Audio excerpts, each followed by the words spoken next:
siya step by step. Pero ako lang baton dire para makita gid niya. So, let's begin. First, let's create our first model. Saan natin yung suit? Oh, wala rin. Delete rin na sound effect. Okay. Nagid eh. Kuna lang ko. Alright. So now na to create ang model. Si student. Let us create ang process and again kay left click. Once ma-highlight ni siya, teachers na sobrang. Highlight ni siya, right click ni, anita sa add, anita sa new item. Bang. Show all templates para makita gyud tanan. Dapat naka-select kay ang class. Okay. Tungan lang og student. Student. Add. Wato na to. Tung. Na siya student. Tago ni siya kay samok. Nanatay model na student. Declare na itong mga relevant methods. For example, ani kay taga na itong public and ID. Ito na small letter para palahi. Open, close, curly brace. Get, semicolon, set, semicolon. Yan. Semicolon. Ay, did it. Wala de. Nara de. Yan ang gitakaan ko. Mga pasayon. Okay na. Course. Get set. Ako rin siyang gituyog small letter ha, pero typically, big letter ning first. I-camel case man gina siya. Ako na nasundan eh, para di mo maglibog. Ano lang. Naisud. Okay. Once na-set niyo yung model, para ma-call, anito dayon sa controller. Left click, make sure naka-highlight, right click, add, and then controller na kanisya diri. Loading siya gamay. Tara. MVC controller-mt. Add. MVC controller-mt atong usbon. Himuon natin nato siya og student controller. Camel case gihapon. Ay musod. Camel case. Student controller. Okay. Add.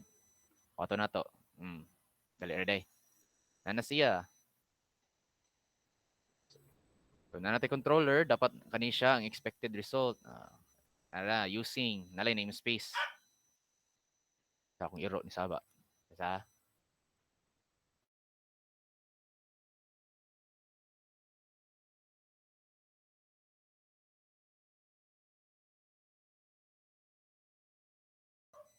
Okay. So, muna siya ang expected result. Yun siya for me. Next, let's create our view. So, para sayo na siya, kaya na may uban na i-click na to diri, di siya mo work sa uban na akong klase. Ang na. So, ang button na to, para mag-guaranteed siya mo work, let us left click sa tunga sa parentheses ni index. So, left click ni siya diri. While maintaining your mouse, i-add view. In this menu, let's select razor view. Dili ang empty. Dili ta ni razor view. Let's add. Index langan, may musod. Index langan, ato i-add. Uy, pwede ko ka-install.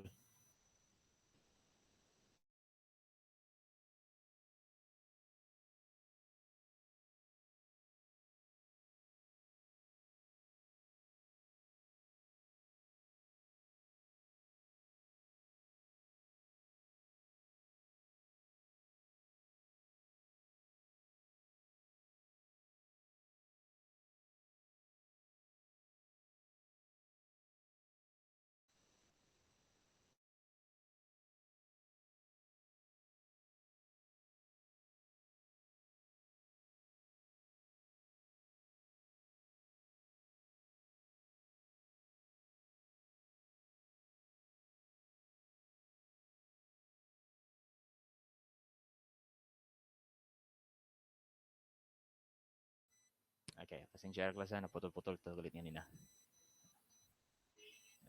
Very... Uy, nilag sa... Ara, building na siya.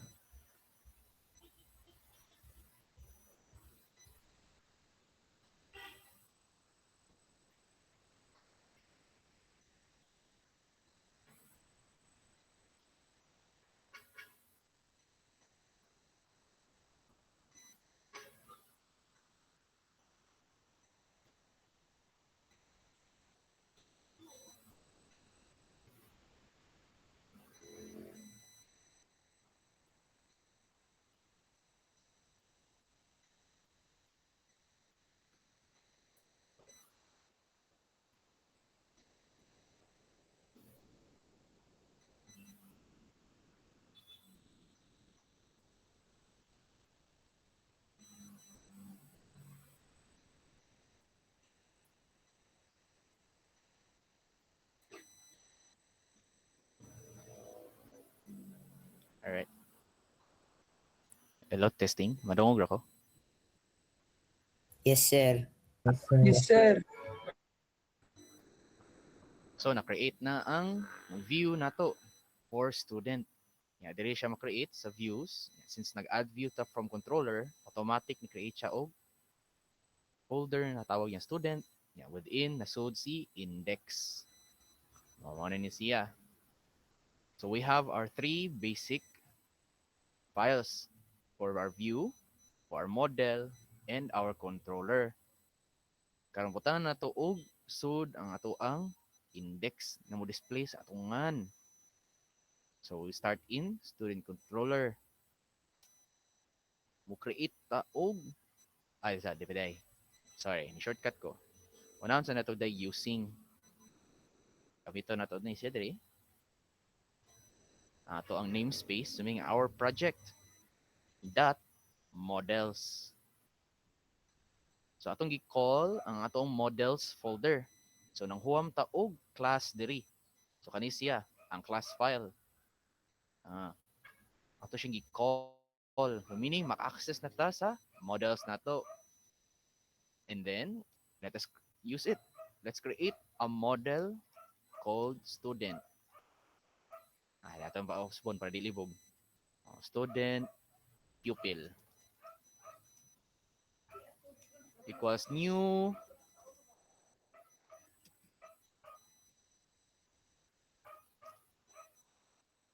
student.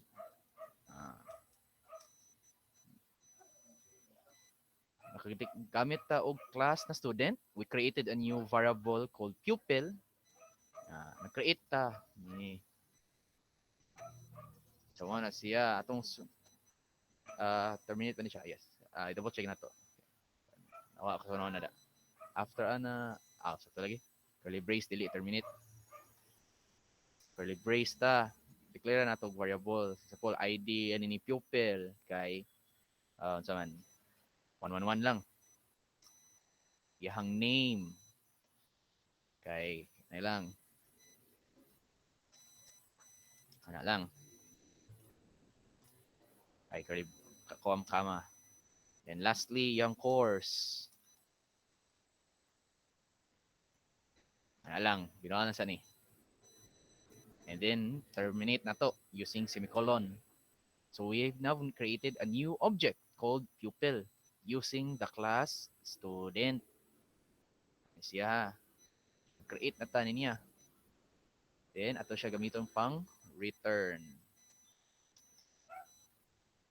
Ay, wait. Ano naman siya diri? Hindi siya suits class. Nalipat ko na public class makita. Student controller din na. Diri de. Diri siya nakabutang. Yan na to pupil. Hindi na student. Pupil.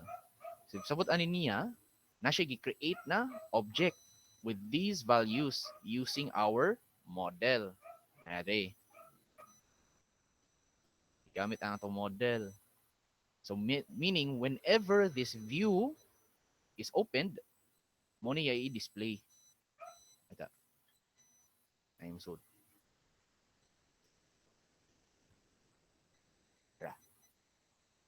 Okay. So, mo niyang information na ma-display niya kung tawgon ang pupil na class. So let's go. Anhin ta dayon ta? Itong view. Okay. Since na natay na-create na model and we've created an object in controller, ato ipa-display. But first, let us call on our model. Model student. Okay. Ito gi-call.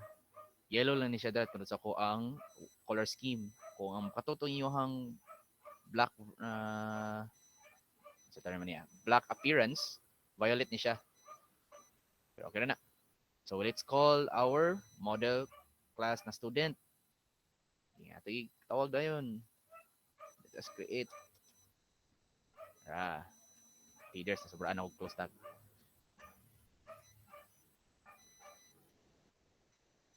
So let's call at big M na model dot ID. So ang expected mo gawas ana ang ID na 111. Ito ni pang copy paste para dali ra. Usbon sa 3 name. Lisad usbon na 3 course. Itong punan lang din para klaro kayo. ID name and then course 3. Okay. So, let's recap. We created our model, student.cs. Yeah. Next, we created our controller. Ani siya. Pag after sud na to controller, we created a view. So, mo ni siya. Kani pa diri. Open ilabot si model. Ato na iswagon para maklaro gyud, ma-differentiate. Ana diri, kani siya diri. Ay musud.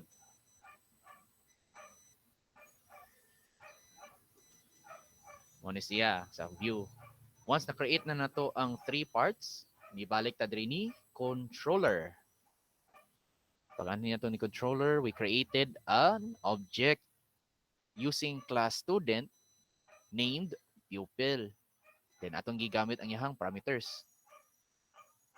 Pwede raman ni siya na ID og name or name og course ra. Pero atong magamiton all 3 para magamit ang atong gi-create. Otherwise, pwede ra tatangon. And then atong gi-return ang view. So mo ni siya hatag balik. Okay. And then sa view, atong gi-call to siya na class para magamit. Tawag na to at model. Atong gitawag. And then, using HTML elements, we displayed those information. So nani siya gitawag niya at model. So kani siya. Yang gitawag. Yang gitawag specifically ang .id ni student. Siya. Okay. So let's save. May musod.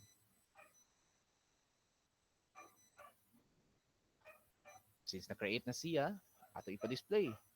Let's run.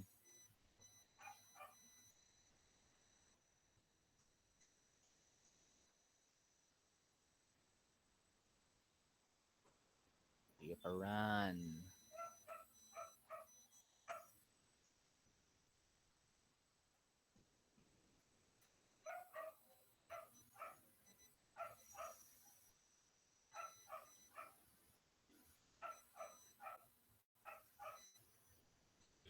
Bang. Okay na. Accept the risk and continue. Bang up. Samo ka ni. Na. Okay. Since wala pa na to hilabtan ang navbar, so di pa siya makita diri. Ang sa pay built-in daan. How to see our created page. So atong buhaton kay atong sundon ang directory natong gi-create diri. Natago. So ang directory niya diri kay student niya index. So mo na tong buhaton. Oy, leaders. Tara. So from there, dito ta ni student slash index. Enter. Oh, nigawas. Ang title na index kay H1. H1 index. Then ID name course. Ang gawas. ID 111. Name Christopher Columbus. Course, America. So, dara. Mo pa lang siya. Mo pa lang na. Simple pa lang sa. Basic lang sa. Basic RSP Net Core, .NET Core, MVC web app. Ano lang sa. Di sa tama ganing filter. Unya sa na siya. Any questions, clarification so far on how to create a basic web app?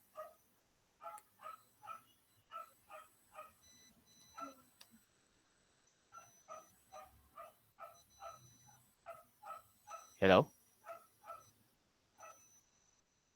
None, sir, none. No, Brother, no. Sure Wala, mo? sir. Wala.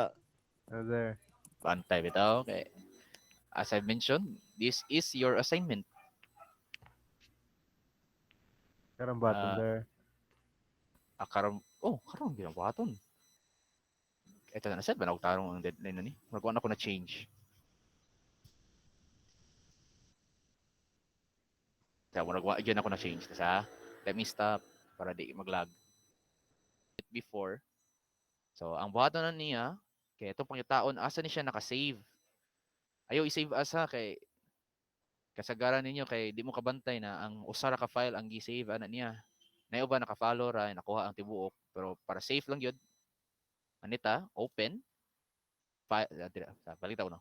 Kuna mo diri sa inyong Visual Studio, ani mo ni file, ani mo ni open, ani mo ni project solution. Okay. Ang yung button dayon kay pangitaon asa na siya naka-save. Wala gyud pakita niya diri sa taka lagi siya hatag nako.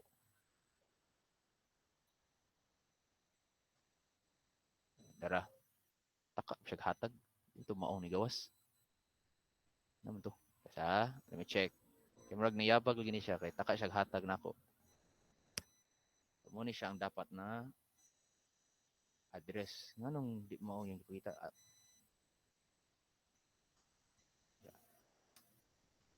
Si Dirts nagdubli-dubli na.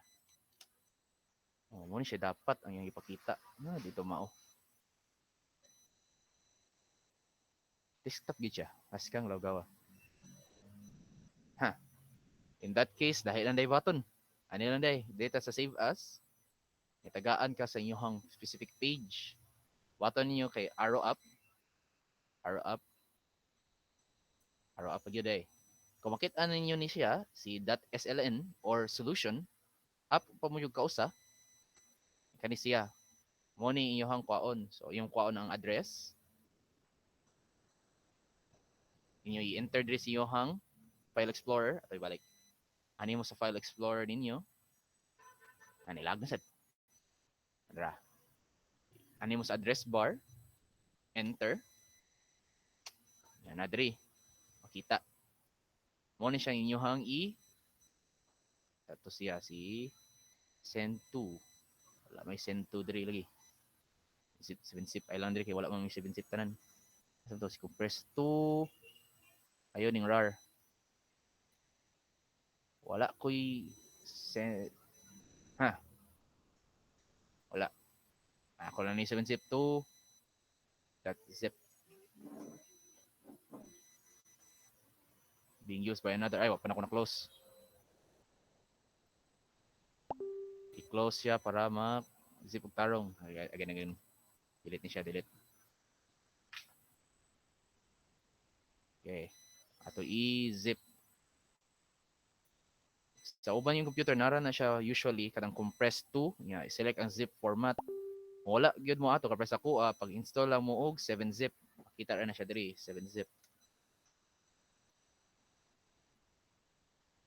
Free ra ni siya, yan gaan ra ni siya na format. Pili lang mo diri sa downloads. So dali ra ni siya. Once ma-save nito ninyo, na siya, zip file na siya. Submit na dayon. File upload, zip file ra yung dawaton.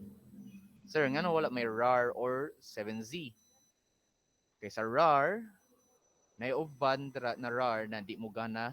Kaya ang yang i-compress, kulang or corrupted, faulty. Sa 7Z, sa daghan di ka mo gamit. Nag-submit nila, why sold ang ilahang compressed file. So para likay lang tayo na scenario, 7 ano yun lang si zip na lang yun para guaranteed yun mo work.